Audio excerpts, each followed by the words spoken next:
Well, for people who've been wondering what's going on with contracts right now, it's going to get pretty busy over the next few weeks. Arbitration's coming. So for restricted free agents who filed for arbitration, and there's 40 of them all together, I don't have them all on the board. These guys are going to sit down with an independent arbiter. The team makes their argument why the player doesn't deserve the money he wants, and the player gets to sit down and make the argument about why he deserves the money he wants. Both sides hear the other side's argument, and it can get ugly. There are plenty of instances where arbitration has led to a divorce of player and team. Most recently, Jacob Trouba. What started that was arbitration. There was arbitration issues with PK Subban and the Montreal Canadiens, and then eventually Subban moves on. So as much as we look at arbitration like, it's just another thing, it can lead to hard feelings coming out of it. So teams don't want to go to arbitration. They want to sign early, which is why Malcolm Subban signed a 1-year $850K extension with Vegas today. They do not want to go to arbitration with Subban. They don't want to deal with that. So they sit down and they go, all right, let's work it out. This puts the pressure on both team and player to get it dealt with, so they don't have to worry about the arbitration monster coming in and destroying whatever relationship they have left. Bennington is the first one up for arbitration hearings, July 20th. So between now and July 20th, watch for the St. Louis Blues to work out an extension with Bennington. I cannot see a situation where the St. Louis Blues want to sit down with an arbiter and Jordan Bennington. No chance. They want to know exactly how much he's going to make, and they want to control over for how long. And when you go to arbitration, that control's kind of gone. And then what it does as well, and it did this with Trouba, they can just say, all right, here's a 1-year deal for $6 million, and then you're left coming back again next year. So it doesn't fix anything. It just kicks the can down the road. Neil Pionk is due for arbitration on July 24th. He, of course, for the Winnipeg Jets. And Jacob Trouba a day later for the New York Rangers. So that's an interesting one in that these guys were traded for each other and now they're both going to arbitration. David Riddick on July 29th. Will Butcher on August 2nd. These arbitration hearings start on July 20th and run to August 4th. In between those dates and before those dates, watch for a lot of the guys who have these hearings to end up settling. And these are just the biggest names that I pulled from the list, but there are 40 guys who went for arbitration, and we'll likely see them all get signed. Because again, it's not worth it. It's not worth going to arbitration. Sit down and figure it out for either side. Whether it's hard feelings by the team or by the player, either way, it's a situation that can be prevented by sitting down and being reasonable. Speaking of reasonable, I've seen people saying that Kevin Labanc taking $1 million is horrible. How dare he?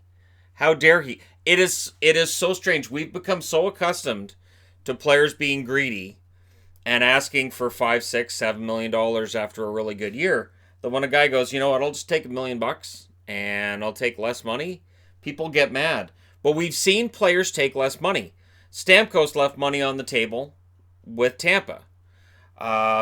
He had more money being offered to him by other teams. John Tavares, as much as we talk about how much money he made with the Leafs, his cap hit is lower than what was being offered by other teams. Even I believe the Islanders were offering him more than that.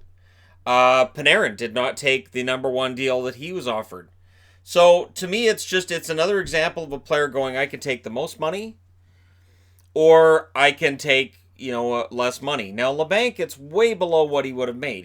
He is absolutely betting on himself not getting hurt this season and being able to continue with the kind of production he had this year.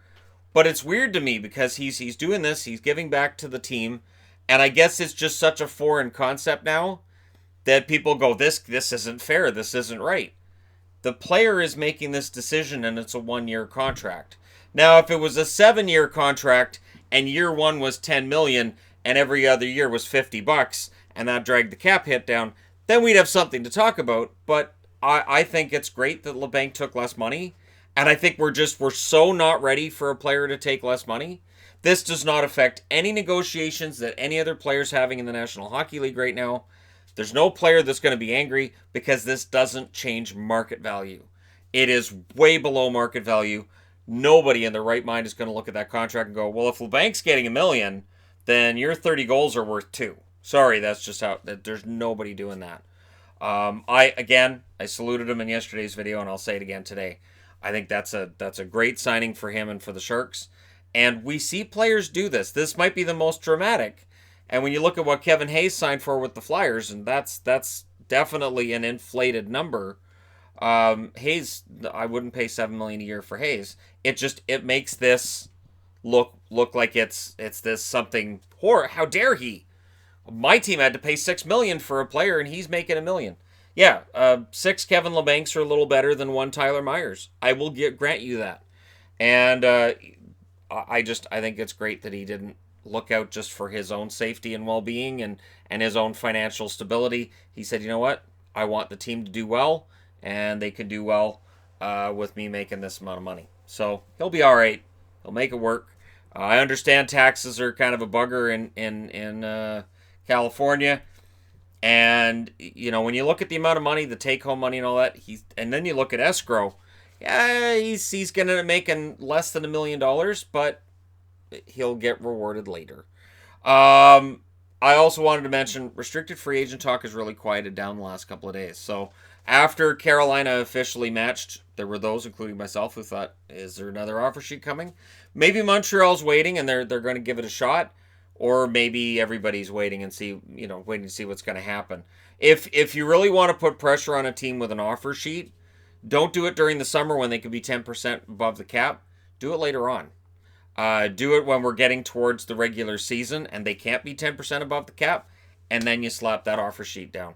You're taking the risk that they'll work it out with that restricted free agent between now and then, but if it works, you look like a genius or a jerk, depending on which fan base you're in. But it's going to be very interesting this offseason to see how things work out, and especially with arbitration coming up. So for people who were like, well, what does arbitration do?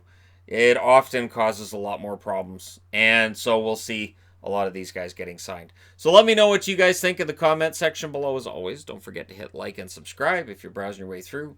You just happened upon this video, and hey, thank you guys so much for watching, for all your support. I'll talk to you again soon.